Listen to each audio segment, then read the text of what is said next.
ఆదివారం సూర్యాపేట జిల్లా కేంద్రంలోని సాయినగర్లో గల శ్రీ సాయిబాబా మందిరంలో ఆదివారం అష్టమిని పురస్కరించుకొని అనగాష్టమి వ్రతాన్ని నిర్వహించారు. ఈ సందర్భంగా రవికుమార్ మాట్లాడారు. ఆదివారం సూర్యాపేట జిల్లా కేంద్రంలోని సాయినగర్లో గోల శ్రీ సాయిబాబా మందిరంలో ఆదివారం అష్టమిని పురస్కరించుకొని అనగాష్టమి వ్రతాన్ని నిర్వహించారు. ఈ సందర్భంగా కర్ణాటి రవికుమార్ మాట్లాడుతూ భూలోకంలో శ్రీ మహావిష్ణువు అంశయాన శ్రీ దత్తాత్రేయ స్వామి స్వయంగా చేసిన వ్రతం అనగాష్టమి వ్రతం అన్నారు.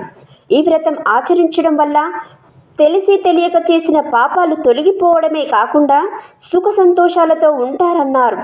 వివాహం కానివారు, సంతానం లేనివారు, గురుబలం లేనివారు ఈ వ్రతాన్ని ఆచరిస్తే శుభాలు కలుగుతాయన్నారు. అంతేకాకుండా అష్టైశ్వర్యాలు ఆయురారోగ్యాలతో తులతూగుతారన్నారు.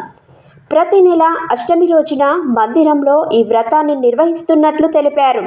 ఈ కార్యక్రమంలో మందిర కోశాధికారి పోతుగంటి మల్లికార్జున, అర్చకులు వల్లివేటి విశ్వేశ్వర శర్మ, గంగాధర శర్మ, భక్తులు సవరాల పద్మావతి, సోమ రాజ్యలక్ష్మి, బచ్చు నీరజ, బొమ్మిడి పద్మ, నూక భవాని, పొద్దుటూరు విజయలక్ష్మి, రాచకొండ జ్యోతి తదితరులు పాల్గొన్నారు.